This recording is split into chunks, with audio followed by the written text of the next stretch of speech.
शङ्करं शङ्कराचार्यं केशवं बादरायणं सूत्रभाष्यकृतौ वन्दे भगवन्तौ पुनः पुनः। श्रुतिस्मृतिपुराणानाम् आलयं करुणालयं नमामि भगवत्पादं शङ्करं लोकशङ्करं शङ्करं लोकशङ्करम्।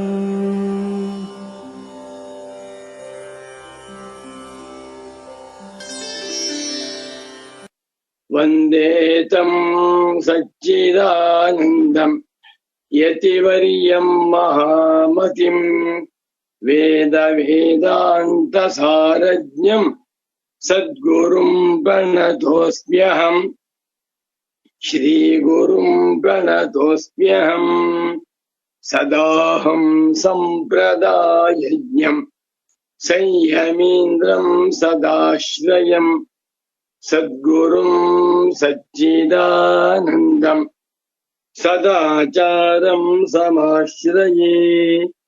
ॐ खानिलाज्ञब्धरित्र्यन्तं सट्फणीवोद्गतं यतः ध्वान्तच्छिदे नमस्तस्मै हरये बुद्धिसाक्षिणे अलब्ध्वातिशयं यस्मात् व्यावृत्तास्तमबाधयः गरीयसे नमस्तस्मै अविद्याग्रन्थिभेदिने नमो नमः श्री श्री श्री सद्गुरु स्वरेश्वराचार्य पादुकाभ्याम् श्रीमच्छङ्कर भगवत् पूज्य पादमहासद्गुरुभ्यो नमः।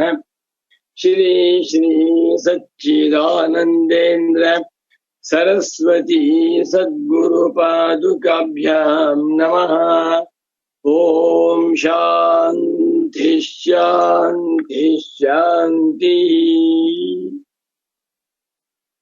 भगवद्भक्तರು ತತ್ವಜಿಜ್ಞಾಸು ಸಾಧಕರು ಮುಮುಕ್ಷ ಸಾಧಕರು ಆಗಿರುವ ತಮ್ಮೆಲ್ಲರಿಗೂ ಇಂದಿನ ಸುಪ್ರಭಾತವನ್ನು ಹೇಳುತ್ತಾ, ಇಂದು ಶೋಭಕನಾಮ ಸಂವತ್ಸರದಲ್ಲಿ ಉತ್ತರಾಯಣ ಶಿಶಿರ ಋತು ಫಾಲ್ಗುಣ ಮಾಸ ಕೃಷ್ಣ ಪಕ್ಷ ತ್ರಯೋದಶಿ ತಿಥಿ. ಇಂದು ಭಾನುವಾರ, ನಾಡಿದ್ದು ಯುಗಾದಿ. ಕ್ರೋಧಿನಾಮ ಸಂವತ್ಸರದ ಯುಗಾದಿ ಪ್ರಾರಂಭವಾಗ್ತಾ ಇದೆ. 2024ನೇ ಇಸವಿ ಏಪ್ರಿಲ್ 7ನೇ ತಾರೀಖಿನ ಭಾನುವಾರದ ಸುಪ್ರಭಾತವನ್ನು ತಮ್ಮೆಲ್ಲರಿಗೂ ಹೇಳುತ್ತಾ, ಇಂದಿನ ನೈಷ್ಕರ್ಮ್ಯ ಸಿದ್ಧಿ ಪ್ರವಚನ ಕಾರ್ಯಕ್ರಮಕ್ಕೆ ತಮ್ಮೆಲ್ಲರಿಗೂ ಹೃತ್ಪೂರ್ವಕವಾದ ಪ್ರೇಮಪೂರ್ವಕವಾದ ಸುಸ್ವಾಗತಗಳನ್ನು ಕೋರುತ್ತಾ, ಇದೀಗ ಭಗವಾನ್ ಸುರೇಶ್ವರಾಚಾರ್ಯರವರ ನೈಷ್ಕರ್ಮ್ಯ ಸಿದ್ಧಿ ಗ್ರಂಥವನ್ನ ಕುರಿತು ಪ್ರವಚನವನ್ನ ಪ್ರಾರಂಭ ಮಾಡೋಣ. ಇಂದಿನ ಪ್ರವಚನಕ್ಕೆ ತಮ್ಮೆಲ್ಲರಿಗೂ ಹೃತ್ಪೂರ್ವಕವಾದ ಆದರ ಪೂರ್ವಕವಾದ ಪ್ರೇಮಪೂರ್ವಕವಾದ ಸುಸ್ವಾಗತ. ನೈಷ್ಕರ್ಮ್ಯ ಸಿದ್ಧಿಯಲ್ಲಿ 1ನೇ ಅಧ್ಯಾಯ 96ನೇ ಶ್ಲೋಕ ಅನುವಾದ ಮಾಡಿಕೊಂಡು ಮುಂದಕ್ಕೆ ಹೋಗೋಣ. ಶ್ರೀ ಸುರೇಶ್ವರಾಚಾರ್ಯ ಉವಾಚ ನರಾಭಿಮಾನಿನಂ ತಸ್ಮಾತ್ ಕಾರಕಾದ್ಯಾತ್ಮದರ್ಶಿನಂ ಮಂತ್ರ ಆಹೋರರೀಕೃತ್ಯ ಕುರುವನ್ನಿತಿ ನ ನಿರ್ದ್ವಯಂ. ಬಹಳ ಚೆನ್ನಾಗಿ ಘಂಟಾಘೋಷವಾಗಿ ಭಗವಾನ್ ಸ್ವರೇಶ್ವರಾಚಾರ್ಯರವರು ಸಿಂಹ ಗರ್ಜನೆಯನ್ನು ಮಾಡ್ತಾ ಇದ್ದಾರೆ. ಶುಕ್ರ ಯಜುರ್ವೇದಕ್ಕೆ ಸೇರಿರುವ ಒಂದು ಉಪನಿಷತ್ತು ಈಶಾವಾಸ್ಯೋಪನಿಷತ್ತು. ಶುಕ್ಲ ಯಜುರ್ವೇದದ ಕಾಣ್ವ ಶಾಖೆಯ ಶುಕ್ಲ ಯಜುರ್ವೇದ ಸಂಹಿತೆಯ 40ನೇ ಅಧ್ಯಾಯ ಈಶಾವಾಸ್ಯೋಪನಿಷತ್ತು. ಅಲ್ಲಿ 2ನೇ ಮಂತ್ರದಲ್ಲಿ ಒಂದು ಮಾತು ಹೇಳಿದ್ದಾರೆ. ಕುರ್ವನ್ನೇವೇಹ ಕರ್ಮಾಣಿ ಜಿಜೀವಿಷೇಚ್ಛತಗುಂ ಸಮಾಹ ಏವಂ ತ್ವಯಿ ನಾನ್ಯಥೇತೋಸ್ತಿ ನ ಕರ್ಮ ಲಿಪ್ಯತೆ ನರೇ. ಮನುಷ್ಯನು ಬದುಕಿರುವವರೆಗೂ ಕೂಡ 100 ವರ್ಷ ಬದುಕಿದ್ದರೂ ಅವನು ಅಲ್ಲಿಯವರೆಗೂ ಕೂಡ ಕೊನೆ ಉಸಿರಿನವರೆಗೂ ಕರ್ಮಗಳನ್ನ ಮಾಡುತ್ತಲೇ ಇರಬೇಕು. ಹೀಗೆ ಮಾಡುತ್ತಿದ್ದರೆ ಅಂಥ ನರನಲ್ಲಿ ಯಾವ ಪಾಪವಾಗಲಿ ಯಾವ ದೋಷವಾಗಲಿ ಅಂಟುಕೊಳ್ಳುವುದಿಲ್ಲ. ಅವನಿಗೆ ಯಾವ ತರಹದ ಪ್ರತ್ಯವಾಯು ದೋಷವೂ ಬರುವುದಿಲ್ಲ ಅಂತ ಹೇಳ್ತಾ ಇದೆ. ಪೂರ್ವ ಪಕ್ಷಿ ಹೇಳ್ತಾ ಇದ್ದಾನೆ, ಈ ಮಂತ್ರದಲ್ಲಿ ಯಾವ ವಿಶೇಷವನ್ನೂ ಹೇಳದೆ ಪ್ರತಿಯೊಬ್ಬ ಮನುಷ್ಯನೂ ಕೂಡ ಕುರುವನ್ನೇವ ಕರ್ಮಗಳನ್ನು ಮಾಡುತ್ತಲೇ ಬದುಕಿರಬೇಕು ಅಂತ ಹೇಳ್ತಾ ಇದೆ. ಆದ್ದರಿಂದ ಬ್ರಹ್ಮಜ್ಞಾನಿಯಾಗಿದ್ದರೂ ಅವನು ಕರ್ಮಗಳನ್ನ ಮಾಡಲೇಬೇಕು. ಬ್ರಹ್ಮಜ್ಞಾನದ ಜೊತೆಯಲ್ಲಿ ಕರ್ಮಗಳನ್ನ ಬೆರೆಸಿಕೊಂಡರೆ ಮಾತ್ರವೇ ಮೋಕ್ಷ ಪ್ರಾಪ್ತಿ ಅಂತ ಅರ್ಥ ಮಾಡ್ಬಿಟ್ಟ. ಸುರೇಶ್ವರಾಚಾರ್ಯರು ಹೇಳ್ತಾ ಇದ್ದಾರೆ, ಹಾಗರ್ಥ ಮಾಡುವುದು ತಪ್ಪು. ಏಕೆಂದರೆ ನರಾಭಿಮಾನಿನಂ, ನಾನೊಬ್ಬ ನರ, ನಾನೊಬ್ಬ ಮನುಷ್ಯ, ನಾನೊಬ್ಬ ಕರ್ತೃಭೋಕ್ತವಾಗಿರುವ ಸಂಸಾರಿಯಾದ ಜೀವಾತ್ಮ ಎಂದು ಯಾವಾತನು ತನ್ನನ್ನ ಅಧ್ಯಾಸ ಮಾಡಿಕೊಂಡಿದ್ದಾನೆಯೋ, ಕಾರಕಾಧ್ಯಾತ್ಮ ದರ್ಶಿನಂ ಕಾರಕಃ ಅಹಂ ಕರ್ತೃಕಾರಕಃ ಅಹಂ ಏತತ್ ಕರ್ಮ ಕೃತ್ವ ಏತತ್ ಫಲಂ ಭೋಕ್ಷ್ಯೆ ಎಂದು ತನ್ನನ್ನ ಕಾರಕ ಸ್ವರೂಪ ಎಂದು ತಿಳಿದುಕೊಂಡಿದ್ದಾನೆಯೋ. ಇದನ್ನು ಪಾಠ ಮಾಡುವಾಗ ನನ್ನ ಪರಮ ಪೂಜ್ಯ ಶ್ರೀ ಶ್ರೀ ಶ್ರೀ ಸಚ್ಚಿದಾನಂದೇಂದ್ರ ಸರಸ್ವತಿ ಸ್ವಾಮೀಜಿಯವರು ಮಾತು ಹೇಳಿದ್ರು. ನೋಡಪ್ಪ, ಕಾರಕ ಆದಿ ಹಾಕಿದ್ದಾರೆ. ಆದಿ ಶಬ್ದ ವಿರೋಣದಿಂದ ಅಹಂ ಕ್ರಿಯಾಕಾರಕ ಫಲಾತ್ಮಕ ಎಂದು ಯಾವಾತನು ತನ್ನನ್ನ ತಿಳಿದುಕೊಂಡಿದ್ದಾನೆಯೋ ಅಂತ ಅರ್ಥ. ಬರೀ ಕಾರಕವಷ್ಟೇ ಅಲ್ಲ, ಕ್ರಿಯೆಯನ್ನ ಮಾಡಬೇಕು, ಕಾರಕಗಳನ್ನು ಹೊಂದಬೇಕು, ಫಲವನ್ನು ಹೊಂದಬೇಕು. ಕ್ರಿಯಾಕಾರಕ ಫಲಾತ್ಮಿಕ ಅವಿದ್ಯಾ. ವೇದಾಂತ ದರ್ಶನದಲ್ಲಿ ಅವಿದ್ಯಾ ಎನ್ನುವ ಮಾತಿಗೆ ಇದು ಒಂದರ್ಥ. ಏನು? ಕ್ರಿಯಾಕಾರಕ ಫಲಾತ್ಮಕೋಹಂ ಅನ್ನುವುದು ಅವಿದ್ಯೆ. ಕ್ರಿಯಾಕಾರಕ ಫಲಾತ್ಮಕ ದೃಷ್ಟಿಯನ್ನ ಯಾವಾತ ಹೊಂದಿದ್ದಾನೋ ಅಂತ ಅಜ್ಞಾನಿಯನ್ನ ಕುರಿತು ಈ ಶ್ಲೋಕದಲ್ಲಿ ಅಜ್ಞಾನಿಗೆ 2 ಪ್ರಶಸ್ತಿಗಳನ್ನು ಕೊಟ್ಟಿದ್ದಾರೆ. ಒಂದು ನರಾಭಿಮಾನಿ, ಮತ್ತೊಂದು ಕಾರಕಾಧ್ಯಾತ್ಮದರ್ಶಿ. ಎಷ್ಟು ಚೆನ್ನಾಗಿದೆ! ಇವನು ಅಜ್ಞಾನಿ. ಇವನನ್ನ ಕುರಿತು ಮಂತ್ರ, ಯಾವ ಮಂತ್ರ? ಕುರ್ವನ್ನೇವೇಹ ಕರ್ಮಾಣಿ ಜಿಜೀವಿಷೇಚ್ಛತಗುಂ ಸಮಾಹ ಎನ್ನುವಂಥ ಮಂತ್ರವು ಆಹಾ ಹೇಳ್ತಾ ಇದೆ ಕರ್ಮವನ್ನು ಮಾಡುವಂತ. ಆದರೆ ನ ನಿರ್ದ್ವಯಂ, ಮತ್ತೊಬ್ಬ ಇದ್ದಾನೆ, ಅವನಿಗೆ ದ್ವೈತವೇ ಇಲ್ಲ. ಅವನಿಗೇನಾಗಿದೆ? ದ್ವೈತ ಯಾವ ವ್ಯವಹಾರವೂ ಇಲ್ಲದೆ ಯತ್ತ ನಾಣ್ಯತ್ ಪಶ್ಯತಿ ನಾಣ್ಯತ್ ಶೃಣೋತಿ ನಾಣ್ಯನ್ ಮನುತಿ ನಾಣ್ಯನ್ ವಿಜಾನಾತಿ. ತನಗಿಂತ ಭಿನ್ನವಾಗಿ ಯಾವ ದ್ವೈತವನ್ನು ಕಾಣುತ್ತಿಲ್ಲವೋ ನಿರ್ದ್ವಯ. ನಿರ್ಗತಂ ದ್ವಯಂ ಯಸ್ಮಾತ್ ಸಹ ನಿರ್ದ್ವಯ.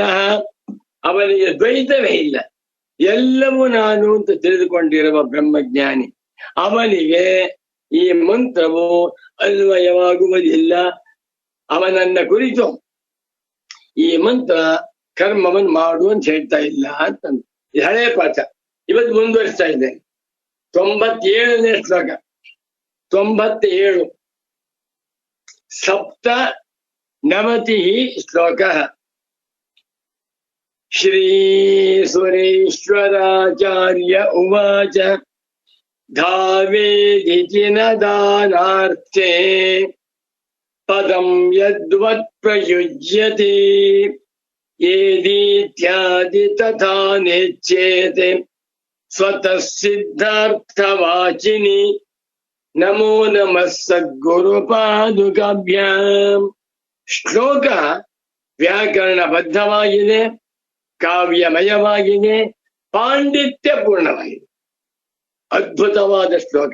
ಈ ಶ್ಲೋಕಗಳನ್ನ ರಚನೆ ಮಾಡಿರುವಂತ ಭಗವಾನ್ ಸ್ವರೇಶ್ವರಾಚಾರ್ಯರವರ ಪಾಂಡಿತ್ಯ, ಕಾವ್ಯ ಚಾತುರ್ಯ, ಮೇಧಾ ಸಾಮರ್ಥ್ಯ ಎಲ್ಲವನ್ನೂ ನೋಡಬೇಕು. ಇದೆಲ್ಲಕ್ಕೂ ಅವರಿಗೆ ಬಂಡವಾಳ ಯಾವುದಪ್ಪ ಅಂತಂದ್ರೆ ಸದ್ಗುರು ಭಕ್ತಿ. ಶಂಕರ ಭಗವತ್ ಪೂಜ್ಯ ಪಾದಾಚಾರ್ಯರಲ್ಲಿ ಭಗವಾನ್ ಸ್ವರೇಶ್ವರಾಚಾರ್ಯರು ಹರಿಹರ ಬ್ರಹ್ಮರನ್ನು ಕಾಣ್ತಾ ಇದ್ದಾರೆ.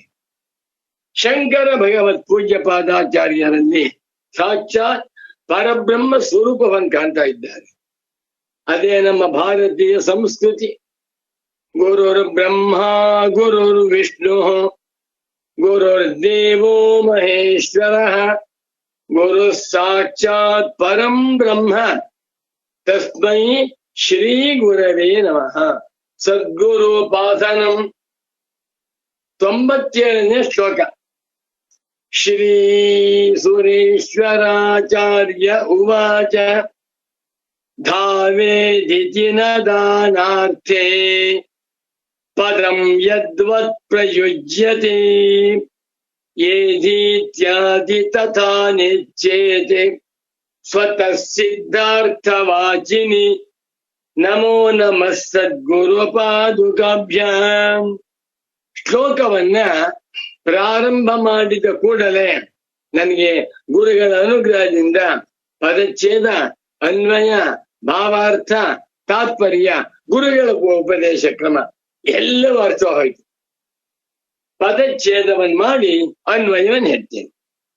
ಧಾವೇತ್ ಇತಿ ನ ದಾನಾರ್ಥೇ ಪದಂ ಯದ್ವತ್ ಪ್ರಯುಜ್ಯತೆ ಯೇಧಿ ಇತ್ಯಾದಿ ತಥಾ 10 ನ ಇಚ್ಛೇತ್ ಸ್ವತಃ ಸಿದ್ಧಾರ್ಥವಾಚಿನಿ 13 ಪದಗಳಿಂದ ಸಿದ್ಧವಾಗಿರುವ ಭವ್ಯವಾದ ದಿವ್ಯವಾದ ಶ್ಲೋಕವಿದು. ವ್ಯಾಕರಣಬದ್ಧವಾಗಿದೆ. ವ್ಯಾಕರಣವನ್ನ ತೆಗೆದುಕೊಂಡು ಭಗವಾನ್ ಸ್ವರೇಶ್ವರಾಚಾರ್ಯರವರು ಅದ್ವೈತ ವೇದಾಂತದ ನೈಷ್ಕರ್ಮ್ಯ ಸಿದ್ಧಿಯ ಸ್ವರೂಪವನ್ನು ತೋರಿಸ್ತಾ ಇದ್ದಾರೆ. 2 ಕ್ರಿಯಾಪದ, ಒಂದು ಧಾವೇತ್, ಮತ್ತೊಂದು ದದ್ಯಾತ್. 2 ಬೇರೆ ಬೇರೆ ಕ್ರಿಯಾಪದಗಳು. ಧಾವೇತ್ ಓಡಬೇಕು, ಧಾವತಿ, ಧಾವತಃ, ಧಾವಂತಿ ಲಟ್ಲಕಾರ. ಧಾವೇತ್, ಧಾವೇತಾಂ, ಧಾವೇಯು ಲಿಂಗ್ಲಕಾರ. ಧಾವೇತ್ ಅಂದ್ರೇನು? ಓಡಬೇಕು. ದಾನ ಅಂದ್ರೇನು? ಕೊಡಬೇಕು. ದುದಾಯ್ ದಾರನ ಪೋಷಣೆಯೋ ದದಾತಿ, ದತ್ತಃ ದದತಿ ಇಂಥ ರೂಪ. 2 ಕ್ರಿಯಾಪದಗಳಿವೆ. 2 ಧಾತುಗಳು ಕ್ರಿಯೆಯನ್ನೇ ಹೇಳುತ್ತವೆ. ಒಂದು ಕ್ರಿಯಾಪದ ಓಡಬೇಕು, ವಾಕಿಂಗ್ ಮಾಡಬೇಕು ಅಂತ ಹೇಳುತ್ತೆ. ಮತ್ತೊಂದು ಕ್ರಿಯಾಪದ ದಾನವನ್ನ ಮಾಡು ಅಂತ ಹೇಳುತ್ತೆ. 2ಕ್ಕೂ ಒಂದೇ ಅರ್ಥವಾ? ಅಲ್ಲ. ಒಬ್ಬ ರೋಗಿ ಇದ್ದಾನೆ, ಅವನಿಗೆ ಆರೋಗ್ಯ ಸರಿಯಾಗಿಲ್ಲ, ಅಜೀರ್ಣವಾಗ್ತಾ ಇದೆ. ವೈದ್ಯರು ಹೇಳ್ತಾರೆ, ಭವಾನ್ ಪ್ರತಿದಿನಂ 1 ಕಿಲೋಮೀಟರ್ ಧಾವೇತ್. ಅಪ್ಪ, ನಿಂಗೆ ಅಜೀರ್ಣವಾಗ್ತಾ ಇದೆ, ಉಂಡನ್ನ ಕರಗ್ತಾ ಇಲ್ಲ, ಪ್ರತಿದಿನವೂ 1 ಕಿಲೋಮೀಟರ್ ವಾಕಿಂಗ್ ಮಾಡು ಅಂತ ಹೇಳ್ತಾನೆ.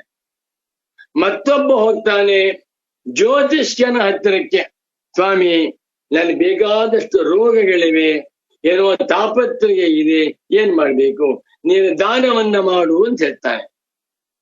ಈ ರೋಗಿಗೆ ದಾನ ಮಾಡು ಅಂದ. ಆ ಅಜೀರ್ಣವಾಗಿರುವಂತಹ ಮನುಷ್ಯನಿಗೆ ವೈದ್ಯ ನೀವು ವಾಕ್ ಮಾಡಬೇಕು ಅಂತ ಹೇಳ. ಅವನು ಅವನ ಕೆಲಸವನ್ನು ಮಾಡಬಹುದಾ?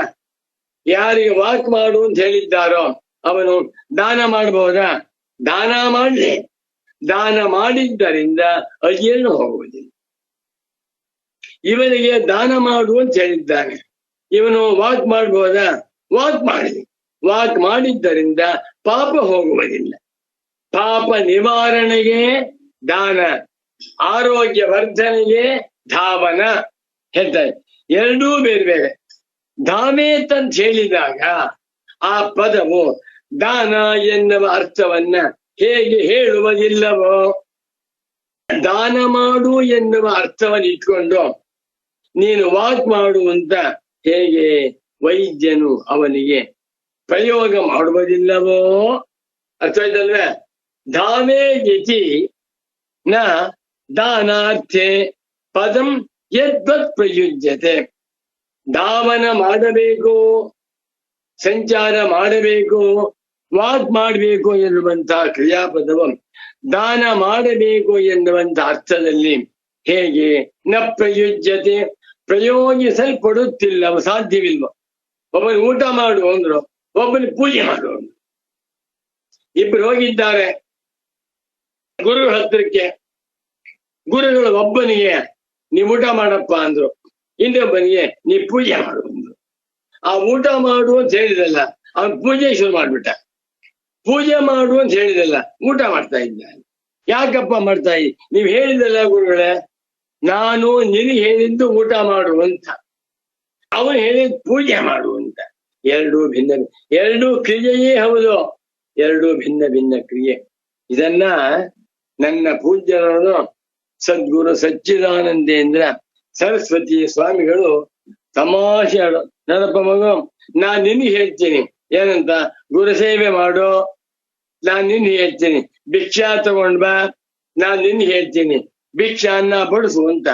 ಮತ್ತೊಬ್ಬ ಪ್ರಶ್ಗೂ ಆದ್ರೆ ಅವನು ಹೇಳ್ತಾನೆ, ಸರಿಯಾಗಿ ನೀನು ಕಂಪೋಸ್ ಮಾಡು, ಸರಿಯಾಗಿ ಪ್ರಿಂಟ್ ಮಾಡು ಅಂತ ಹೇಳ್ತೀನಿ. ನೀನು ಕೆಲಸವನ್ನ ಅವನು ಮಾಡಬಾರ್ದು, ಅವನ ಕೆಲಸ ನೀನು ಮಾಡಬಾರ್ದು. ನಾನು ಯಾರಿಗೆ ಏನ್ ಕೆಲಸ ಹೇಳಿದ್ದೇನೋ ಅದನ್ನೇ ಮಾಡ್ಬೇಕು ಅಂತ ಹೇಳ್ತಾ ಇದ್ದೆ. ಕರೆಕ್ಟ್. ಅದೇ ರೀತಿಯಲ್ಲಿ ಒಂದು ಧಾವತಿ, ಒಂದು ದದಾತಿ, ಎರಡು ಕ್ರಿಯಾಪದಗಳೇ ಆದರೂ ಒಂದರ್ಥವನ್ನ ಮತ್ತೊಂದು ತಿಳಿಸಲಾರದು. ತಥಾ ಅದೇ ರೀತಿಯಲ್ಲಿ ಎರಡು ತರಹದ ಕ್ರಿಯಾಪದಗಳು. ಏಧಿ ಒಂದು, ಇಚ್ಛೇದ್ ಮತ್ತೊಂದು.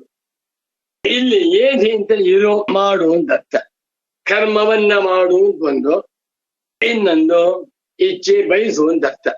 ಇಲ್ಲಿ ತತ್ವಮಸಿ ಎನ್ನುವಾಗ ಕ್ರಿಯಾಪದ ಇದೆ, ಇರು ಅಂತ ಅರ್ಥ. ತತ್ವಮಸಿ, ಅಸೀನ್ ಕ್ರಿಯಾಪದ ಇದೆ.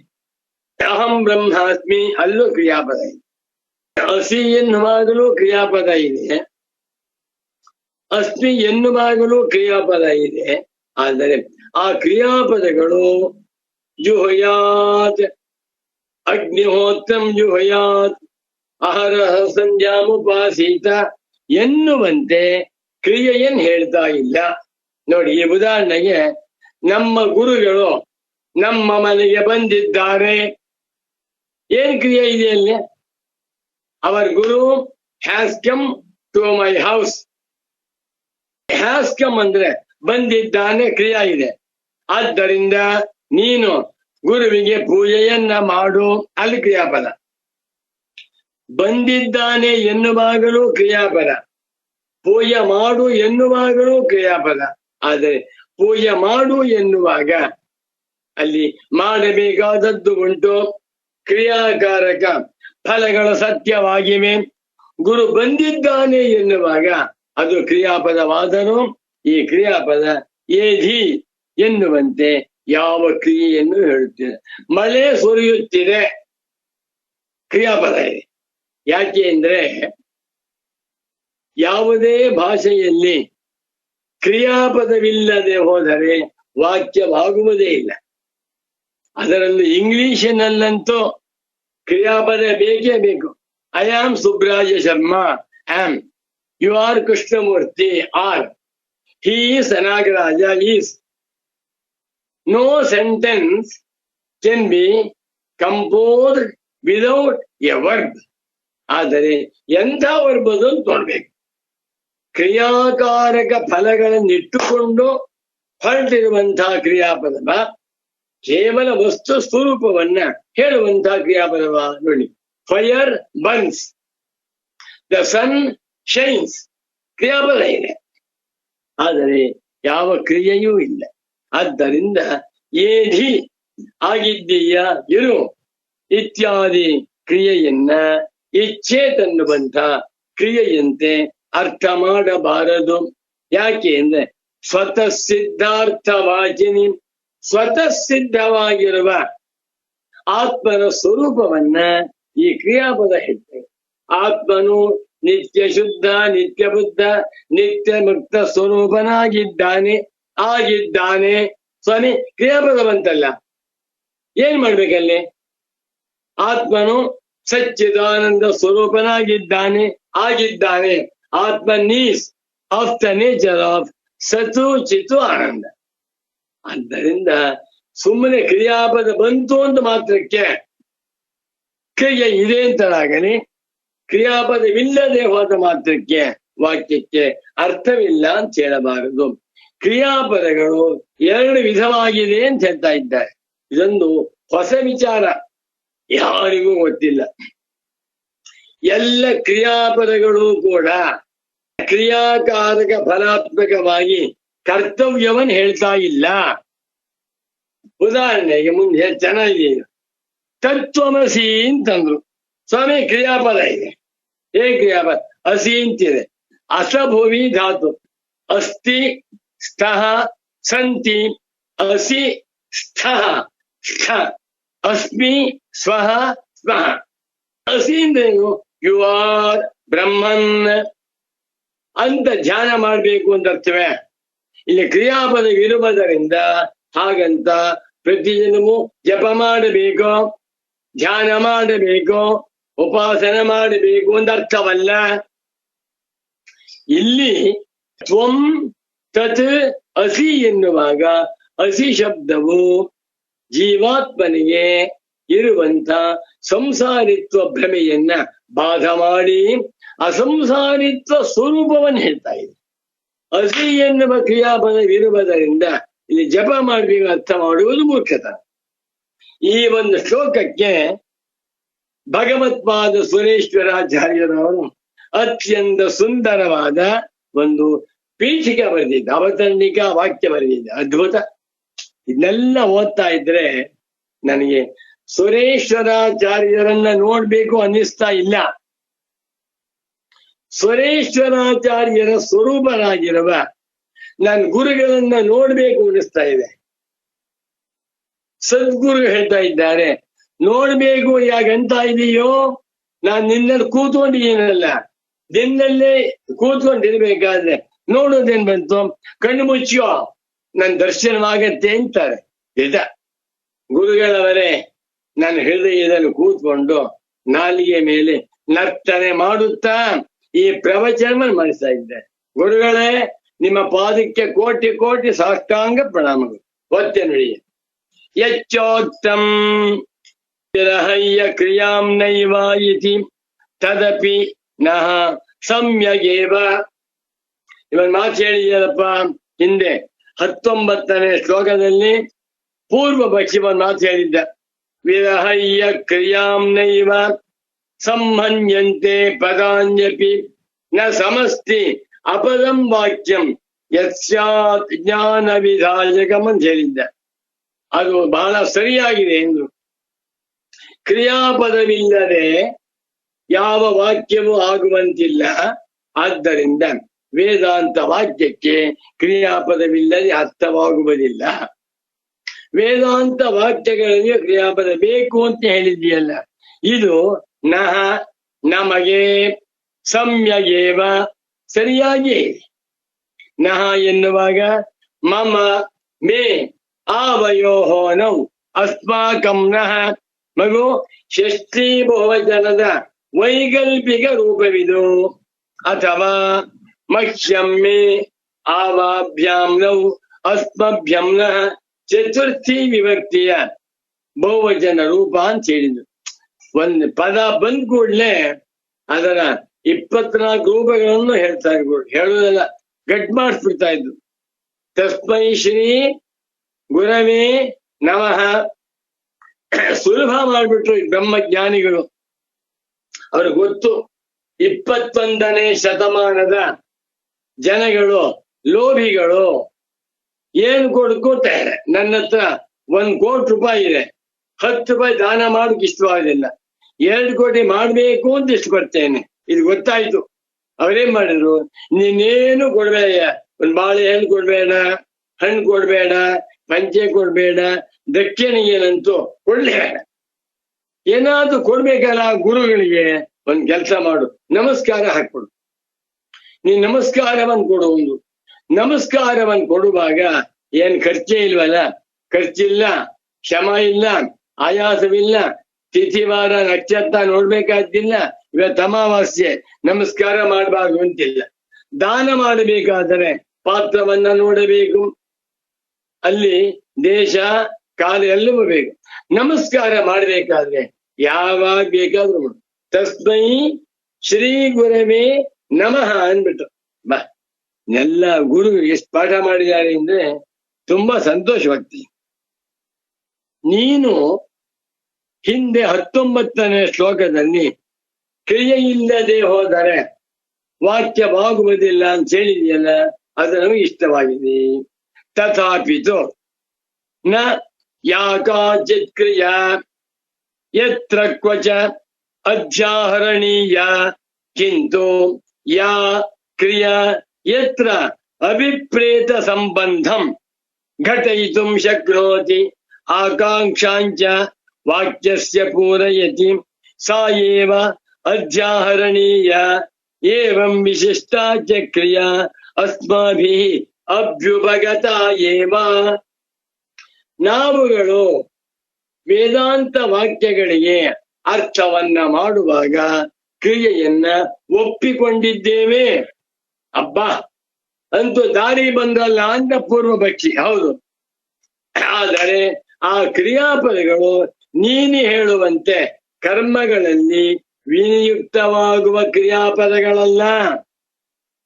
ಬಾ, 1-2 ಉದಾಹರಣೆ ಕೊಡ್ತೇನೆ ನೋಡಿ. ಒಬ್ಬ ಶಿಷ್ಯ ಬಂದಿದ್ದಾನೆ, ನಾರದನಂತಹ ಶಿಷ್ಯ. ಗುರುಗಳು ನೋಡಿದ್ದಾರೆ, ಸಚ್ಚಿದಾನಂದೇಂದ್ರ ಸರಸ್ವತಿ ಸ್ವಾಮಿಗಳಂತ ಸನತ್ ಕುಮಾರ ಮಹರ್ಷಿ ನೋಡಿದ್ದಾರೆ. ಆ ಶಿಷ್ಯನನ್ನ ನೋಡ್ಬಿಟ್ಟು you are my best teacher ಅಂತ ಹೇಳಿದ್ರು. ಮಗು, ನೀನು ನನಗೆ ಅತ್ಯಂತ ಪ್ರಿಯನಾದ ಶಿಷ್ಯನಾಗಿದ್ದೀಯೆ ಎಂದ್ರು. ಇದು ಕ್ರಿಯಾಪದ ಹೇಳಿದ್ರು. ಆಗಿದ್ದೀಯೆ, you are ARE, you are my best student. ಎಷ್ಟೋ ಜನ ಬಂದು ಹೋದ್ರಪ್ಪ, ಸಂತೋಷ, ನೀನು ನನ್ನ ಉತ್ತಮ ಶಿಷ್ಯನಾಗಿದ್ದೀಯ ಅಂತ ಹೇಳಿದ್ರು. ಇಲ್ಲಿ ಕ್ರಿಯಾಪದ ಇದೆ. ಏನ್ ಮಾಡ್ಬೇಕು ಶಿಷ್ಯ? ಹೇಳಿ ಮುಗಿಸಾಯ್ತದ. ಶಿಷ್ಯನಿಗೆ ಗುರುಗಳು ಕೊಟ್ಟಂತ ಸರ್ಟಿಫಿಕೇಟ್. ಅನಂತರ ಶಿಷ್ಯ ಹೇಳಿದ, ಗುರುಗಳೇ, ಯು ಆರ್ ಮೈ ಟೀಚರ್, ತ್ವಮೇವ ಮಮ ಗುರು ಅಂತ ಹೇಳಿದ. ಎರಡೂ ಕ್ರಿಯಾಪದ ಇದೆ. ಈ ಕ್ರಿಯಾಪದವು ಲೋಕದಲ್ಲಿ ಪ್ರಸಿದ್ಧವಾಗಿರುವ ಊಟವನ್ನ ಮಾಡು, ಶಾಲೆಗೆ ಹೋಗು, ಪಾಠವನ್ನ ಓದು, ಸಂಸಾರವನ್ನ ಮಾಡು, ಸಂಪಾದನೆ ಮಾಡು ಎನ್ನುವಂತೆ ಯಾವ ಕ್ರಿಯೆಯನ್ನು ಹೇಳುತ್ತಿಲ್ಲ. ಹೌದಾ? ನೋಡಿ, ಯಾಕಾಚಿತ್ ಕ್ರಿಯಾ, ಯಾವುದೋ ಒಂದು ಕ್ರಿಯಾಪದ ಇದೆ, ಅವನ ಕ್ರಿಯೆಯನ್ನು ಹೇಳ್ತಾ ಇದೆ. ಆ ಕ್ರಿಯೆಯನ್ನ ಯತ್ರ ಕ್ವಚ, ಎಲ್ಲಿ ಬೇಕೋ ಅಲ್ಲಿ ತಗೊಂಡೋಗ್ಬಿಟ್ಟು ಅದಕ್ಕೆ ಅಧ್ಯಾಹರಣೀಯ, ಅದನ್ನು ಸೇರಿಸ್ಕೊಂಡ್ಬಿಟ್ಟು ಅರ್ಥ ಮಾಡುವುದು ತಪ್ಪು. ಕಿಂತು ಮತ್ತೇನೆಂದರೆ ಯಾ ಕ್ರಿಯಾ ಯತ್ರ ಅಭಿಪ್ರೇತ ಸಂಬಂಧಂ ಘಟಿತು ಶಕ್ತಿ. ಯಾವ ಕ್ರಿಯೆಯು ಯಾವ ಸಂದರ್ಭದಲ್ಲಿ ಯಾವ ವಿಚಾರವನ್ನು ಹೇಳುತ್ತಿದೆಯೋ ಅದಕ್ಕೆ ಮಾತ್ರ ಅನ್ವಯ ಮಾಡ್ಕೊಂಡು ಆಕಾಂಕ್ಷಾಂ ಪೂರಯತಿ. ಆಕಾಂಕ್ಷೆಯನ್ನು ಪೂರ್ಣ ಮಾಡಿ. ನೋಡು, ನೀನು ನಾಳೆ ದಿವಸ ಬೆಂಗಳೂರಿನಿಂದ ಮೈಸೂರಿಗೆ ಹೋಗಿ ಅಲ್ಲಿ ಒಂದು ಪವಿತ್ರವಾದಂತಹ ದೇವಸ್ಥಾನವಿದೆ, ದೇವಸ್ಥಾನಕ್ಕೆ ಹೋಗಿ ಪೂಜೆ ಮಾಡಿಸ್ಕೊಂಡು ಪ್ರಸಾದ ತಗೊಂಡ್ ಬಾ ಅಂದ್ರು ಕ್ರಿಯಾಪದ. ಇದನ್ನು ಕೇಳಿಸ್ಕೊಂಡ ಶಿಷ್ಯ ನಾಳೆ, ಇವತ್ತು ಭಾನುವಾರ, ನಾಳೆ ಸೋಮವಾರ, ಇಲ್ಲಿಂದ ಮೈಸೂರಿಗೆ ಹೋಗ್ಬೇಕು, ಟ್ರೈನ್ನಲ್ಲಿ ಹೋಗ್ಬೇಕು, ದುಡ್ಡು ತಗೊಂಡು ಹೋಗ್ಬೇಕು, ಅಲ್ಲಿ ದೇವಸ್ಥಾನ ಇದೆಯಂತೆ, ಅಲ್ಲೆಲ್ಲ ಕ್ರಿಯೆ ಇದೆ. ಅಂಥ ಕ್ರಿಯೆಯೆಲ್ಲ ಇದು ಯಾವುದು? ತತ್ವಮಸಿ, ಅಸಿ, ಅಹಂ ಬ್ರಹ್ಮಾಸ್ಮಿ. ಈ ಕ್ರಿಯೆಗಳು ಆ ಒಂದು ಮಾಡಬೇಕಾದಂತ ಕ್ರಿಯೆಗಳನ್ನ ಹೇಳದಿರುವುದರಿಂದ ಅದರಂತೆ ಅಲ್ಲ. ಎಷ್ಟು ಒಳ್ಳೆ ವಿಷಯ ನೋಡಿ. ಈಗ ಕ್ರಿಯೆ ಹೇಳಿದ್ರೆ ಅರ್ಥವೇ ಆಗೋದಿಲ್ಲ. ತತ್ವಮಸಿ ಅಂತ ಹೇಳಿದ್ರೆ ಹೋಗ್ಬಿಟ್ರೆ ತತ್ವಂ, ಏನ್ ತತ್ವಂ? ಅಥವಾ ಅಸಿ, ಯು ಆರ್ ದಟ್. ಆದ್ದರಿಂದ ಇದಕ್ಕೇನು ಕ್ರಿಯೆಯ ಮಹತ್ವವಿಲ್ಲ, ಇಲ್ಲಿ ಕ್ರಿಯಾ ಸಂಬಂಧವಿಲ್ಲ, ಮಾಡಬೇಕಾದದ್ದೂ ಇಲ್ಲ, ಆಕಾಂಕ್ಷೆಯೂ ಇಲ್ಲದ್ದರಿಂದ ಅಂಥ ಜಾಗದಲ್ಲಿ ಕ್ರಿಯೆಯನ್ನ ಅಧ್ಯಾಹರಣೀಯ, ಸೇರಿಸಿಕೊಳ್ಳಬೇಕು. ಏನಂತ? ಏವಂ ವಿಶಿಷ್ಟ ಕ್ರಿಯಾ, ಹೀಗೆ ಇಂಥ ಗುಣಗಳಿಂದ ಕೂಡಿರುವಂತಹ ಕ್ರಿಯೆಯನ್ನ ನಾವುಗಳು ಅವಶ್ಯವಾಗಿ ಒಪ್ಪಿಕೊಳ್ಳುತ್ತೇವೆ. ವೇದಾಂತದಲ್ಲಿಯೂ ಕ್ರಿಯಾ ಇದೆ. ಒಂದು ಉದಾಹರಣೆಗೆ, ಆಚಾರ್ಯ ದೈವ ವಿದ್ಯಾ ವಿದಿತ ಸಾಧಿಷ್ಠಂ ಪ್ರಾಪತಿ, ಆಚಾರ್ಯನ ಬಳಿಗೆ ಹೋಗು, ತದ್ವಿಧಿ ಪ್ರಣಿಪಾತೇನ ಪರಿಪ್ರಶ್ನೇನ ಸೇವೆಯ, ಅದು ಕ್ರಿಯಾ ಇದೆ.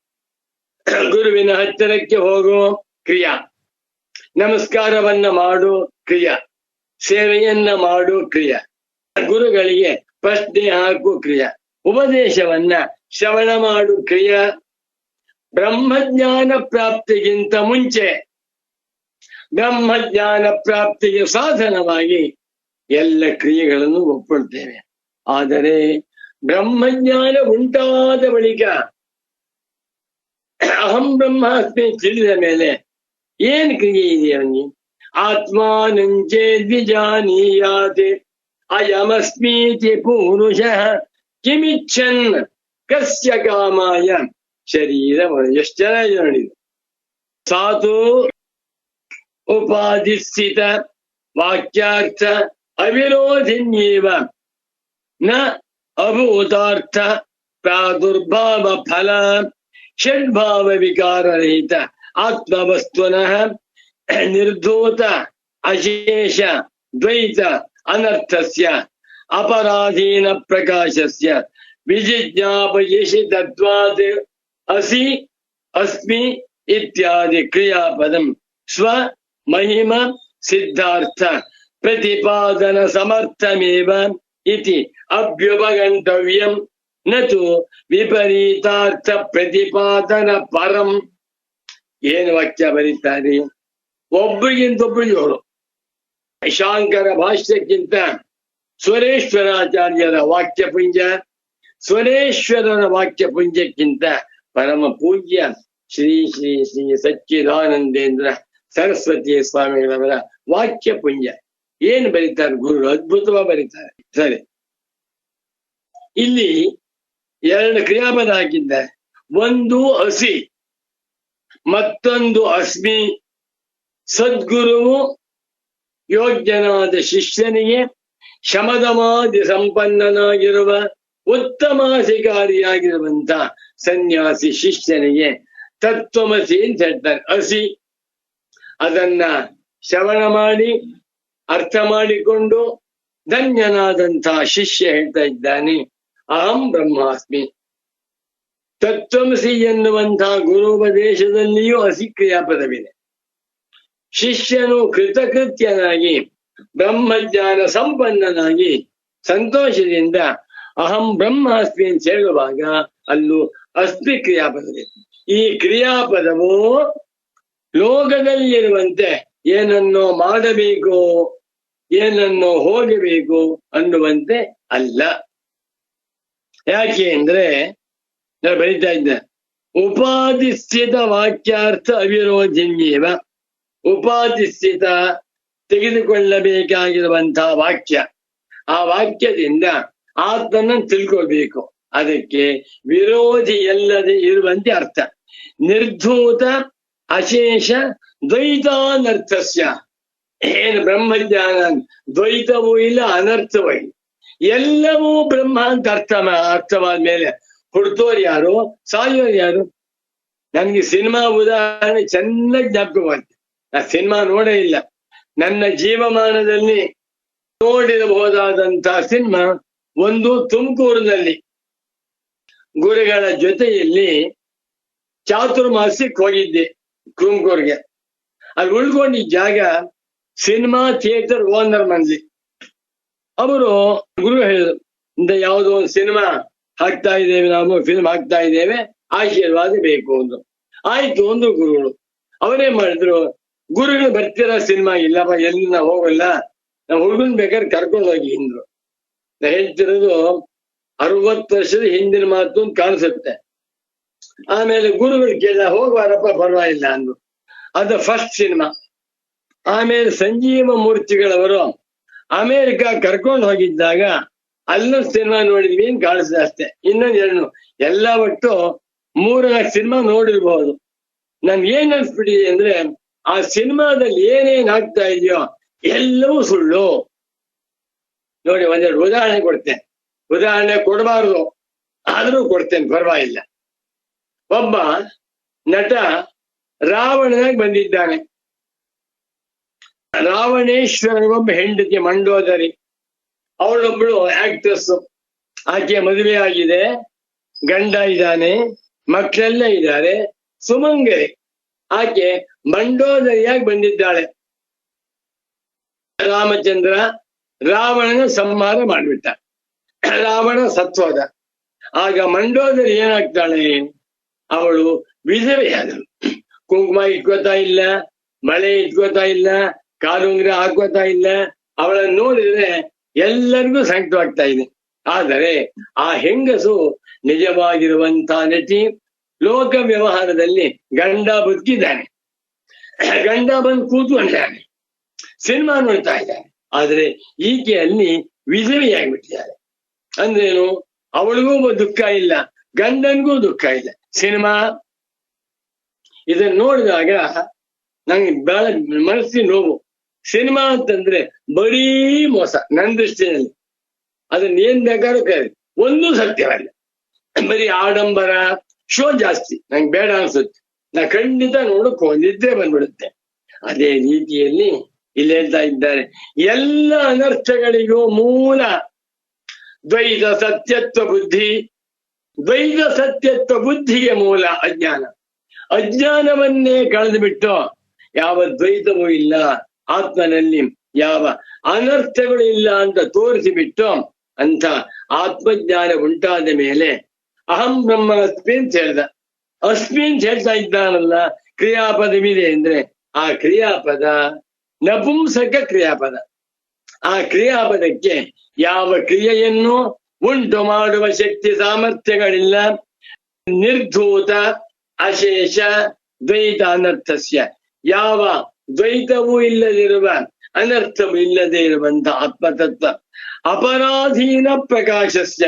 ರಾಮಚಂದ್ರ, ಆತ್ಮನನ್ನ ಪ್ರಕಾಶ ಮಾಡಬೇಕಾದರೆ ಯಾವ ಕ್ರಿಯೆಗಳು ಬೇಕಾಗಿಲ್ಲ. ಪರಾಧೀನವಲ್ಲದ ಪ್ರಕಾಶ ಸ್ವರೂಪ, ಸ್ವಯಂ ಜ್ಯೋತಿ ಸ್ವರೂಪ ಆತ್ಮ. ಏಷ ಆತ್ಮ ಸ್ವಯಂ ಜ್ಯೋತಿ.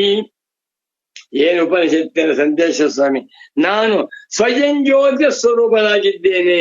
ದೇಹಾದಿಗಳಿಲ್ಲ, ಇಂದ್ರಿಯ ಮನೋಬುದ್ಧಿಗಳಿಲ್ಲ, ದ್ವೈತವೇ ಇಲ್ಲ. ಇಂಥ ಆತ್ಮನ ವಿಷಯಕ್ಕೆ ಅಸೀಂತ್ ಹೇಳಿದ ಮಾತ್ರಕ್ಕೆ, ಅಸ್ಮೀಂತ್ ಹೇಳಿದ ಮಾತ್ರಕ್ಕೆ ಯಾವ ಕ್ರಿಯೆಗಳೂ ಇಲ್ಲ. ಇಂಥ ಅಪರಾಧೀನ ಪ್ರಕಾಶನಾಗಿರುವ ಆತ್ಮನನ್ನ ವಿಜಿಜ್ಞಾಪಯಿಸಿ ತತ್ವಾತ್ ಸನ್ನಂತ. ವಿಜ್ಞಾಪಯಿತು ಇಷ್ಟ ವಿಜಿಜ್ಞಾಪಯಿಸಿತ. ಇಂಥ ಪ್ರತ್ಯಗಾತ್ಮನನ್ನ ತಿಳಿಸಬೇಕು ಅಂತ ಹೊರಟಿದೆ. ಯಾವುದು? ತತ್ವಮಸಿ ಅಹಂ ಬ್ರಹ್ಮಾಸ್ಮಿ. ಇಲ್ಲಿ ಅಸಿ ಅಸ್ಮಿ ಎನ್ನುವಂತ ಕ್ರಿಯಾಪದ ನೋಡ್ಬಿಟ್ಟು, ಸ್ವಾಮಿ ಹೀಗಂತ ಜಪ ಮಾಡಬೇಕು, ಎಲ್ಲಿದೆ? ಹೀಗಂತ ಪ್ರತಿದಿನವೂ ಪಾರಾಯಣ ಮಾಡ್ಬೇಕು, ಏನಂತ? ತತ್ವಮಸಿ ಅಂತ. ಯಾಕೆ? ಅಸಿ ಕ್ರಿಯಾಪದವಿದೆ. ಅಸಿ ಎನ್ನುವ ಕ್ರಿಯಾಪದ ವೀಕ್, ಆ ಕ್ರಿಯಾಪದವು ಯಾವ ಕ್ರಿಯೆಯನ್ನು ಹೇಳ್ತಾ ಇಲ್ಲ. ಇತ್ಯಾದಿ ಕ್ರಿಯಾಪದಂ ಎಷ್ಟು ಚೆನ್ನಾಗಿದೆ. ಅಸಿ, ಅಸ್ಮಿ ಮುಂತಾದ ಕ್ರಿಯಾಪದವು ಕ್ರಿಯಾಪದವೇ ಅಲ್ಲ, ಕ್ರಿಯಾಪದಾಭಾಸ. ಸಿನಿಮಾದಲ್ಲಿ ಒಬ್ಬ ಸುಮಂಗಲಿಯಾಗಿರುವಂತ ನಟಿ, ಅವನ ಗಂಡ ಸತ್ತೋದ ಮೇಲೆ ಅವಳು ವಿಧವೆಯಾದರೂ ಕೂಡ ವಿಧವೆಯಾಗಿಲ್ಲ. ಅದು ಗಂಡನಿಗೂ ಗೊತ್ತು, ಮಕ್ಕಳಿಗೂ ಗೊತ್ತು, ಅತ್ತೆ ಮಾವನಿಗೂ ಗೊತ್ತು, ಅಪ್ಪ ಅಮ್ಮನಿಗೂ ಅವಳಿಗೂ ಗೊತ್ತು. ನಿಜವಾಗಿಯೂ ಗಂಡ ಸತ್ತೋಗ್ತಾನೆ ಅಂತ ಆಗಿಬಿಟ್ಟಿದ್ದಿದ್ರೆ ಸಿನಿಮಾ ಬರ್ತಾ ಇಲ್ಲೇ ಇಲ್ಲ. ಆದ್ದರಿಂದ ಇದೆಲ್ಲವೂ ಕೂಡ ಕೇವಲ ನಾಟಕ. ಯಾವ ಕ್ರಿಯಾಪದಗಳಿಗೂ ವೇದಾಂತದಲ್ಲಿ ಸತ್ವವಿಲ್ಲ. ಸುಳ್ಳಿನ ಜಗವಿದು.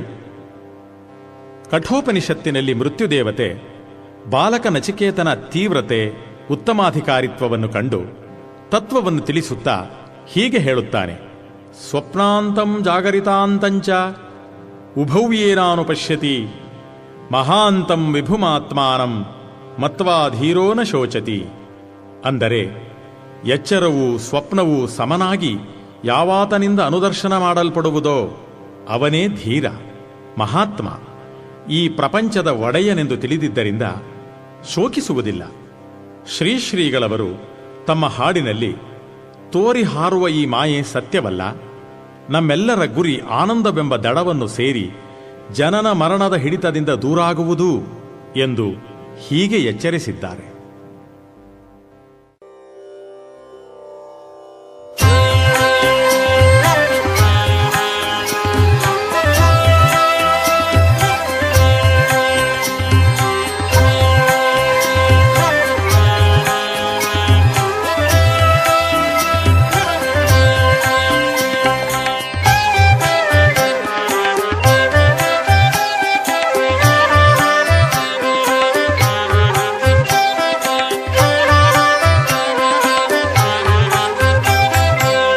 ಸುಳ್ಳಿನ ಜಗವಿದು, ಸುಳ್ಳಿನ ಸಂತೆಯು, ನಿಲ್ಲುವುದಲ್ಲವು ಸಾವಿಗನಸು, ಸಾವಿಗನಸು. ಸುಳ್ಳಿನ ಜಗವಿದು, ಸುಳ್ಳಿನ ಸಂತೆಯು, ನಿಲ್ಲುವುದಲ್ಲವು ಸಾವಿಗನಸು, ಸಾವಿಗನಸು, ಸವಿಗನಸು. ಸುಳ್ಳನು ನೆಚ್ಚುತ ಕುಳ್ಳಿರಬೇಡಿರಿ, ನಿಲ್ಲಲಿ ದೇವನೊಳೆ ಮನಸ್ಸು, ಯಮ್ಮ ಮನಸ್ಸು, ಯಮ್ಮ ಮನಸ್ಸು. ಸುಳ್ಳನು ನೆಚ್ಚುತ ಕುಳ್ಳಿರಬೇಡಿರಿ, ನಿಲ್ಲಲಿ ದೇವನೊಳೆ ಮನಸ್ಸು, ಯಮ್ಮ ಮನಸ್ಸು, ಯಮ್ಮ ಮನಸ್ಸು.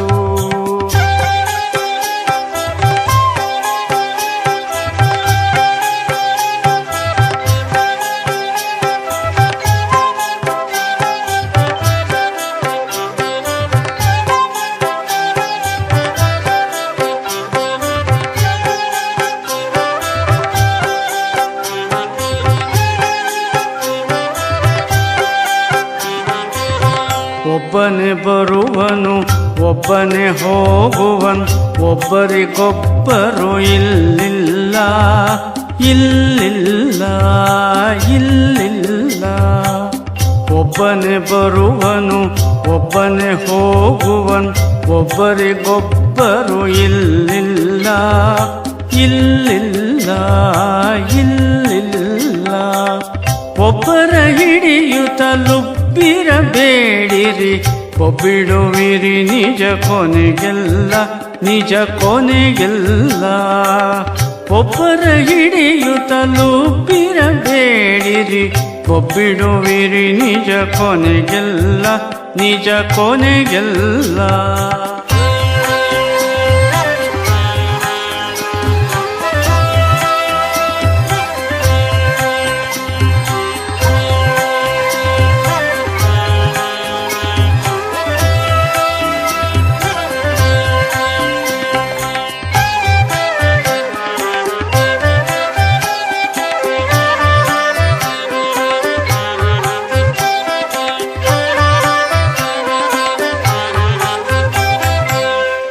ಏನನು ತಂದಿಹಿರಿಯೇನನ್ನು ಒಯ್ವಿರಿ, ಶ್ವಾನನಂತೆ ಬೊಗಳಾಡುವಿರಿ, ಜಗಳಾಡುವಿರಿ ಜಗಳಾಡುವಿರಿ.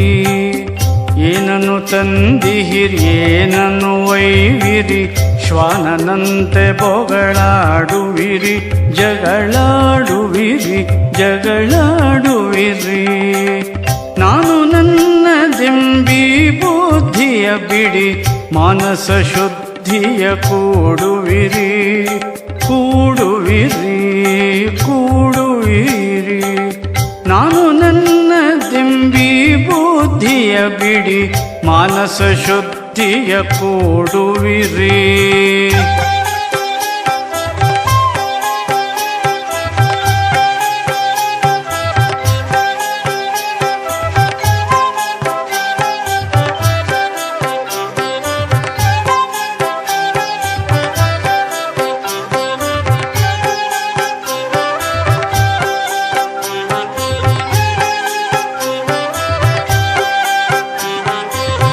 ಸುಳ್ಳಿನ ತನುವಿದ ನಂಬುತ್ತಲೇತಕ್ಕೆ, ಜೊಳ್ಳು ಸಂಸ್ಕೃತಿಗೆ ಜೋಲುವಿರಿ ಜೋಲುವಿರಿ ಜೋಲುವಿರಿ.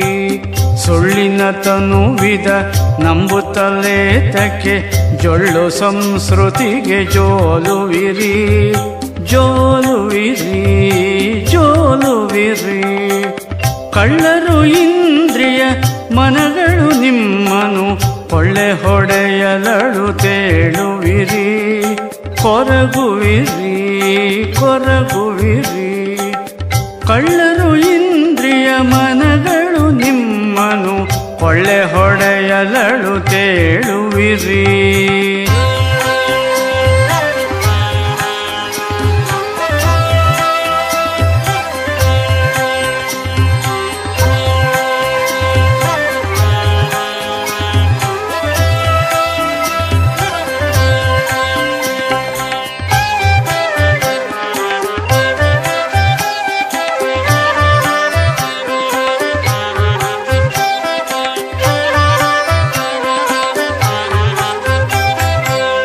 ತೋರಿ ಹಾರುವಿ ಮಾಯೆಯ ತ್ಯಜಿಸಿರಿ, ಪರಮೇಶ್ವರವ ಭಜಿಸುತ್ತಿರಿ ಭಜಿಸುತ್ತಿರಿ ಭಜಿಸುತ್ತೀರಿ. ತೋರಿ ಹಾರುವಿ ಮಾಯೆಯ ತ್ಯಜಿಸಿರಿ, ಪರಮೇಶ್ವರವ ಭಜಿಸುತ್ತಿರಿ ಭಜಿಸುತ್ತೀರಿ ಭಜಿಸುತ್ತೀರಿ. ಸೇರಿರಿ ಶಂಕರ ತೀರವ, ಜನಿ ಮೃತಿ ದೂರರಾಗುವುದೇ ಕಡೆಯ ಗುರಿ. ಸೇರಿರಿ ಶಂಕರ ತೀರವ, ಜನಿ ಮೃತಿ ದೂರರಾಗುವುದೇ ಕಡೆಯ ಗುರಿ ಕಡೆಯ ಗುರಿ ಕಡೆಯ ಗುರಿ. ಸುಳ್ಳಿನ ಜಗವಿದು ಸುಳ್ಳಿನ ಸಂತೆಯು, ನಿಲ್ಲುವುದಲ್ಲವು ಸವಿಗನಸು ಸಾವಿಗನಸು. ಸುಳ್ಳಿನ ಜಗವಿದು ಸುಳ್ಳಿನ ಸಂತೆಯು, ನಿಲ್ಲುವುದಲ್ಲವು ಸವಿಗನಸು ಸಾವಿಗನಸು ಸವಿಗನಸು. ಸುಳ್ಳನು ನೇಚುತ ಕುಳ್ಳಿರಬೇಡಿರಿ, ನಿಲ್ಲಲಿ ದೇವನೊಳೆ ಮನಸ್ಸು ಎಮ್ಮ ಮನಸ್ಸು ಎಮ್ಮ ಮನಸ್ಸು. ಸುಳ್ಳನು ನೇಚುತ ಕುಳ್ಳಿರಬೇಡಿರಿ, ನಿಲ್ಲಲಿ ದೇವನೊಳೆ ಮನಸ್ಸು ಎಮ್ಮ ಮನಸ್ಸು ಎಮ್ಮ ಮನಸ್ಸು ಎಮ್ಮ ಮನಸ್ಸು ಎಮ್ಮ ಮನಸ್ಸು.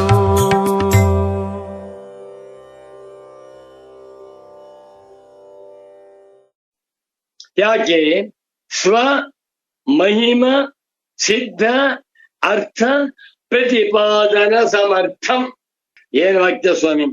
ಸ್ವ ತನ್ನ ಮಹಿಮೆಯಿಂದ ಸಿದ್ಧನಾಗಿರುವ ಆತ್ಮ. ಆತ್ಮ ಎಲ್ಲಿದ್ದಾನೆ? ಮುಂದೆ 7ನೇ ಅಧ್ಯಾಯ ಶುರು ಮಾಡಿದ್ದೇವೀಗ. ಛಾಂದೋಗ್ಯೋಪನಿಷತ್ತಿನಲ್ಲಿ ನಾರದ ದೇವರ್ಷಿಗಳಿಗೆ ಸನತ್ಕುಮಾರ ಬ್ರಹ್ಮರ್ಷಿಗಳು ಮುಂದೆ ಉಪದೇಶ ಮಾಡ್ತಾರೆ.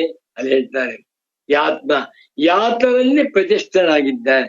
ಸ್ವೇ ಮಹಿಮ್ನಿ ಅಥವಾ ನೋ ಮಹಿಮ್ನಿ, ಆತ್ಮನು ತನ್ನ ಮಹಿಮೆಯಲ್ಲಿಯೇ ಪ್ರತಿಷ್ಠನಾಗಿದ್ದಾನೆ, ಬೇಡ ಯಾವ ಮಹಿಮೆಯೂ ಆತ್ಮನಿಗೆ ಇಲ್ಲ ಅಂತಾರೆ.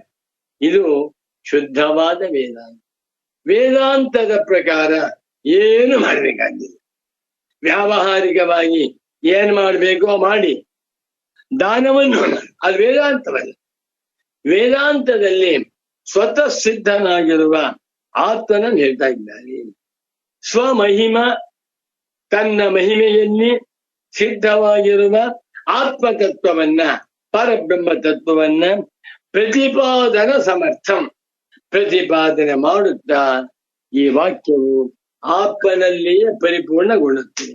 ಅಭ್ಯುಪಗಂತವ್ಯಂ, ಒಟ್ಟಿನಲ್ಲಿ ಅಸಿ ಅಸ್ಮಿ ಎನ್ನುವಂತಹ ಕ್ರಿಯಾಪದಗಳನ್ನ ಬಳಸಿದ್ದರೂ ಈ ಕ್ರಿಯಾಪದವು ಕ್ರಿಯಾಕಾರಕ ಫಲಾತ್ಮಕವಾಗಿರುವ ಯಾವ ಕ್ರಿಯೆಗಳನ್ನು ಹೇಳ್ತಾ ಇಲ್ಲ, ಅದು ಒಪ್ಕೊಳ್ಬೇಕೆ ಹೊರತುವೆ ನ ವಿಪರೀತಾರ್ಥ ಪ್ರತಿಪಾದನ ಪರ, ಇದಕ್ಕೆ ವಿರುದ್ಧವಾಗಿ ಏನೋ ಮಾಡಬೇಕು ಅಂತ ಹೇಳ್ತಾ ಇದೆ. ತತ್ವಮಸಿ ಎನ್ನುವಂತಹ ವಾಕ್ಯವು ಪ್ರತಿದಿನವೂ ಜಪ ಮಾಡಲ್ಪಡಬೇಕು ಅಂತ ಹೇಳ್ತಾ ಇದೆ. ಯಾಕೆ ಹಸಿ ಅಂತ ಹೇಳ್ತಾ ಇದ್ದಾರೆ? ಹಸಿ ಅಂದ್ರೆ ಏನ್ ಮಾಡ್ಬೇಕು ಅಂತ ಅರ್ಥವೇ, ಆಗಿದ್ದೀಯ.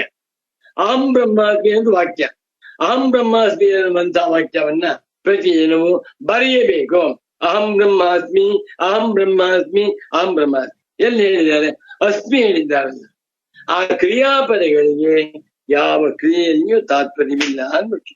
ಅದಕ್ಕೆ ಉದಾಹರಣೆ, ಧಾವೇದಿತಿ ನ ದಾನಾರ್ಥೆ, ದದ್ಯಾದಿತಿ ನ ಧಾವಾರ್ಥೆ, ಪದಂ ಯದ್ವತ್ ಪ್ರಯುಜ್ಯತಿ. ಎರಡು ಕ್ರಿಯಾಪದ, ಊಟವನ್ನ ಮಾಡು, ವಾಕ್ ಮಾಡು, ಪೂಜೆಯನ್ನ ಮಾಡು, ಜಪವನ್ನು ಮಾಡು. ಒಂದು ಕ್ರಿಯಾಪದ ಮತ್ತೊಂದು ಕ್ರಿಯಾಪದದ ಅರ್ಥಕ್ಕೆ ಸಂಬಂಧಪಟ್ಟಿಲ್ಲ. ಹೇಗೋ ಅದೇ ರೀತಿಯಲ್ಲಿ ಏಧಿ ನ್ಯಾಗಿದ್ದೀಯ ಅಂತ ಹೇಳಿದಾಗ ಅದು ನೇಚ್ಛೇತು, ಯಾವ ಕ್ರಿಯೆಯನ್ನು ಅಪೇಕ್ಷೆ ಪಡುತ್ತಿಲ್ಲ. ಯಾಕೆ? ಆ ಕ್ರಿಯಾಪದವು ಅಸ್ಮಿ, ಅಸಿ, ಏನಿ ಈ ಕ್ರಿಯಾಪದಗಳು ಸ್ವತಃ ಸಿದ್ಧಾರ್ಥ ವಾಚಿನಿ, ಸ್ವತಃ ಸಿದ್ಧನಾಗಿರುವ. ಇದನ್ನು ಯಾರು ಹೇಳಿದ ಸ್ವಾಮಿ? ಆತ್ಮನು ಸ್ವತಃ ಸಿದ್ಧ. ಆತ್ಮನನ್ನ ಪ್ರಮಾಣಗಳಿಂದಲಾಗಲಿ ಆತ್ಮನನ್ನ ಕ್ರಿಯೆಗಳಿಂದಲಾಗಲಿ ಯಾರೊಬ್ಬರೂ ಸಿದ್ಧ ಮಾಡಬೇಕಾಗಿಲ್ಲ. ಸೂರ್ಯನು ಸ್ವಯಂ ಪ್ರಕಾಶ ಸ್ವರೂಪ, ಅವನನ್ನ ತೋರಿಸುವುದಕ್ಕೆ ಅವನಿಗೆ ಬೆಳಕು ಕೊಡಬೇಕಾದರೆ ಸೀಮೆ ಎಣ್ಣೆ ದೀಪ, ಕಳ್ಳೆಕಾಯಿ ಎಣ್ಣೆ ದೀಪ, ಅಥವಾ ಟಾರ್ಚ್ ದೀಪ, ಅಥವಾ ಬೆಂಕಿ ದೀಪ ಯಾವುದು ಬೇಕಾಗಿಲ್ಲ. ಸೂರ್ಯ ಸ್ವಯಂ ಪ್ರಕಾಶ, ಸೂರ್ಯನೇ ಹಾಗಿರಬೇಕಾದರೆ ಆತ್ಮನನ್ನು ಕೇಳ್ಬೇಕೆ? ಆತ್ಮನೂ ಸ್ವತಃ ಸಿದ್ಧವಾದ ತತ್ವ. ಇಂಥ ಆತ್ಮನನ್ನ ಕುರಿತು ಯಾವ ಕ್ರಿಯಾಪದವು ಏನನ್ನು ಹೇಳಲಾರದು. ಆದ್ದರಿಂದ ಈ ಎರಡನೆಯ ಮಂತ್ರದಲ್ಲಿ ಯಾವುದು? ಜಿಜೀವಿಷೇಚ್ಛತಗಂ ಸಮಾಹ ಕುರುವನ್ನೇವೇಹ ಕರ್ಮಾಣಿ, ಇದು ಆತ್ಮಸ್ವರೂಪವನ್ನು ಹೇಳ್ತಾ ಇಲ್ಲ. ಆತ್ಮಸ್ವರೂಪವನ್ನು ಹೇಳುವಂತ ಮಂತ್ರ ಯಾವುದು? ಈಶಾವಾಸ್ಯಮಿದಂ ಸರ್ವಂ ಯತ್ಕಿಂಚ ಜಗತ್ಯಾಂ ಜಗತ್ತೇ, ಇದು ಸ್ವತಃ ಸಿದ್ಧನಾಗಿರುವ ಆತ್ಮನನ್ನು ಹೇಳ್ತಾ ಇದೆ. ಇಲ್ಲಿ ಮಾಡಬೇಕಾದೇನು ಇಲ್ಲ. ಎಷ್ಟು ಚೆನ್ನಾಗಿದೆ. ಆತ್ಮಜ್ಞಾನವನ್ನ ಮಾಡಿಕೊಂಡ ಬಳಿಕ ಆತ್ಮನಿಷ್ಠರಿಗೆ ಮೋಕ್ಷ ಪ್ರಾಪ್ತಿಗೆ ಆತ್ಮಜ್ಞಾನದ ಜೊತೆಯಲ್ಲಿ ಯಾವ ಕರ್ಮಗಳು ಬೇಕಾಗಿಲ್ಲ. ಅಷ್ಟೇ ಅಲ್ಲ, ಯಾವಾಗ ಆತ್ಮಜ್ಞಾನ ಉಂಟಾಯಿತೋ ಅವನಿಗೆ ಕ್ರಿಯಾಕಾರಕ ಫಲಗಳಲ್ಲಿ ಸತ್ಯತ್ವ ಬುದ್ಧಿ ಬಾಧಿತವಾಗಿರೋದರಿಂದ ವೇದಾಂತ ವಾಕ್ಯಗಳಲ್ಲಿ ಯಾವ ಕ್ರಿಯಾಪದವೂ ಬೇಕಾಗಿಲ್ಲ. ಕ್ರಿಯಾಪದ ವಿಧಿಯಲ್ಲ ಅಂದ್ರೆ ತತ್ವಮಸಿ, ಅಹಂ ಬ್ರಹ್ಮಾಸ್ಮಿ, ಆ ಕ್ರಿಯಾಪದಗಳು ಯಾವ ಕ್ರಿಯೆಯನ್ನು ಹೇಳುತ್ತಿಲ್ಲ ಅಂತ ಹೇಳ್ತಾ ಇದ್ದಾರೆ. ಇಲ್ಲಿಗೆ ಶ್ರೀ ಸುರೇಶ್ವರಾಚಾರ್ಯ ಉವಾಚ ಧಾವೇದಿತಿ ನ ದಾನಾರ್ಥೆ ಪದಂ ಯದ್ವತ್ ಪ್ರಯುಜ್ಯತೆ ಏದೀತ್ಯಾದಿ ತಥಾ ನೆಚ್ಛೇದಿ ಸ್ವತಃ ಸಿದ್ಧಾರ್ಥವಾಚಿನಿ ತತ್ವಮಸ್ಯಾದಿ ವಾಕ್ಯಾನಾಂ ಸ್ವತಃ ಸಿದ್ಧಾರ್ಥ ಬೋಧನಾದಿ ಅರ್ಥಾಂತರಂ ನ ಸಂದ್ರಷ್ಟುಂ ಶಕ್ಯತೆ ತ್ರಿದಶೈರಪಿ. ಜೋರ ಇದ್ದಾರೆ. ಸ್ವರೇಶ್ವರರ ಸಿಂಹಗರ್ಜನೆ ಒಂದು ಪುಸ್ತಕ ಬರೆದಿದ್ದೇನೆ. ಅದರಲ್ಲಿ ಸ್ವರೇಶ್ವರರ ಕೆಲವು ಸಿಂಹ ವಾಕ್ಯಗಳು ಹಾಕಿದ್ದೇನೆ, ನೋಡಿ. ಎಲ್ಲರಿಗೂ ಶುಭವಾಗಲಿ, ಮಂಗಳವಾಗಲಿ ಎಂದು ತಿಳಿಸುತ್ತಾ ಇಂದಿನ ನೈಷ್ಕರ್ಮ್ಯ ಸಿದ್ಧಿ ಪ್ರವಚನವನ್ನ ಇಲ್ಲಿಗೆ ಸಂಪನ್ನಗೊಳಿಸುತ್ತಿದ್ದೇನೆ. ನಮೋ ನಮಃ ಸದ್ಗುರು ಪಾದುಕಾಭ್ಯಾಂ.